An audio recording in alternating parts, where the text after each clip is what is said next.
We're in the heart of the NHL Playoffs, which is said to be the most grueling championship tournament in sports. But hockey's popularity is far less than that of basketball, baseball, or football, which means less revenue actually trickles down to the players. It's the teams who are cashing in. They're actually, when the playoffs start, it's kind of one of the neat things about hockey, they're not getting paid. It's been paid already. The NHL teams, though, most of them, especially the ones with the big arenas, with the ones with all the suites, all the great revenue opportunities, can make upwards of $2 million, maybe $2.5 million for every home playoff game. So from the advertisers to the TV networks, who else cashes in on the NHL playoffs? Those big national advertisers, they get a great presence, and I do think it's been a good deal for NBC. NBC paid the NHL over $100 million a year on a 10-year deal, about $1 billion contract. Good, very good for the NHL, best contract by far. But NBC, as they have sought to rebrand and build up this NBC Sports Network and their other platforms, it's been a big win for them. As a team progresses in the playoffs, its economic impact on its city rises. But just how big is that impact in a city like New York compared to a smaller market?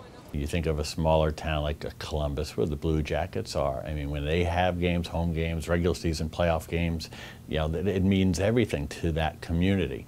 The Rangers, in a year where they make the playoffs, is Manhattan going to suffer? No, of course not. Nassau County, actually, where the Islanders are, and that group has lost the Islanders when they moved to Brooklyn. They put out a release recently saying that the Islanders bring about $4 million every time they have a home game to the county. So that's $4 million they're going to miss starting in 2015. Really depends on the size of the market. When it comes to the recent NHL lockout, however, the amount of revenue lost for cities is just incalculable. Big number. 48 games. They went down to a 48-game schedule, so every team lost about 20 home games. Toronto, that life is hockey in Canada and in Toronto. It means everything to them. That's huge losses. But really the bigger losses, I think, communities ultimately will survive. These rich people who own these teams will survive, but the people who really got hurt, if you think about it, were the ushers, the concessionaires, the people who, maybe they're teachers by day or police or firemen, and they relied on that extra money. Those are the people who took the biggest loss. As for ticket sales, the lockout doesn't seem to have generated much of a backlash from fans against the NHL. Heard the complaints everywhere from a smaller market like Nassau County, Long Island, to Toronto.